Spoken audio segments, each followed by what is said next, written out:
Hello and welcome to another video featuring one of my vintage TV projects that I'm currently working on. Now, as you guys know, I recently finished the Pi T22, which is now currently in the rumpus room and is running quite nicely. Although, you wouldn't believe it, I moved it from here, off the bench, put the legs on, put it in the rumpus room, plugged the video player, which had a DVD player hooked up to it, and it had no sound. Okay, well, I had sound when I was working on it here on the bench, but not in there.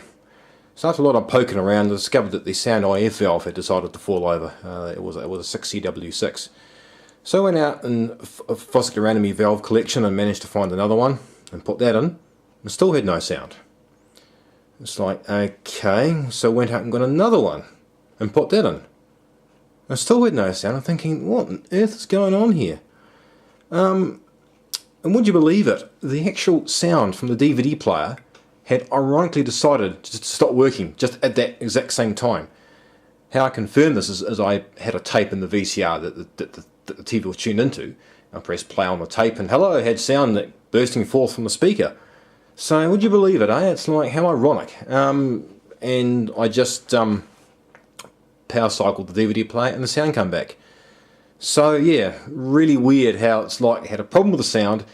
I did confirm that yeah, the original sound IF valve was crook because I put it back in and I just had no sound at all, just noise and sort of interference and that sort of thing. And the second valve that I found proved to be okay, and yeah, the set's running quite nicely.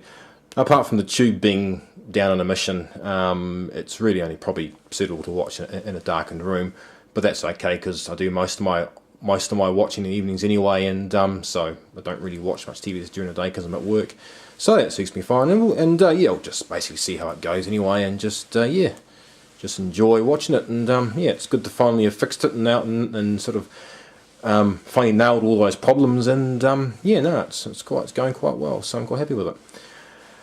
Okay, now onto the set that you are now looking at in front of you. This set's got a rather interesting story behind it. It's called a Telerad. It was made by a man, a very clever man, by the name of Alan. I knew Alan personally.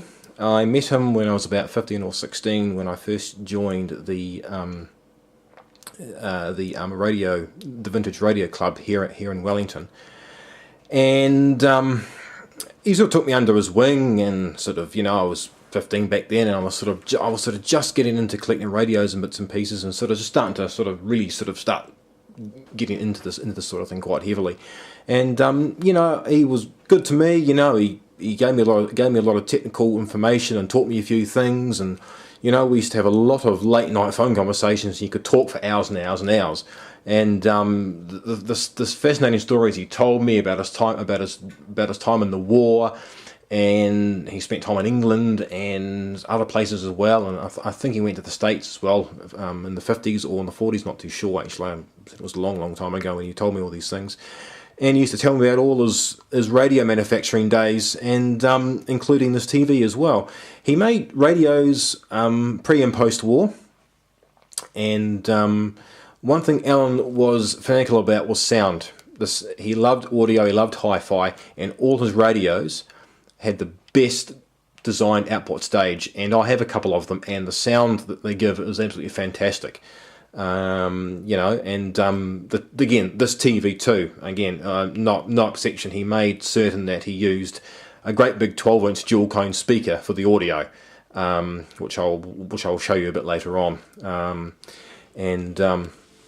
Yeah, so this TV, he manufactured it probably around 1964-65, but it uses components from like three sort of decades, you know, three sort of different timelines of components are all sort of been put together into one set. So what I'll do, I'll just put the camera down and I'll spin it around, spin the chassis around so you can see the other side. So just hold fire for 1 second and I will spin the thing around.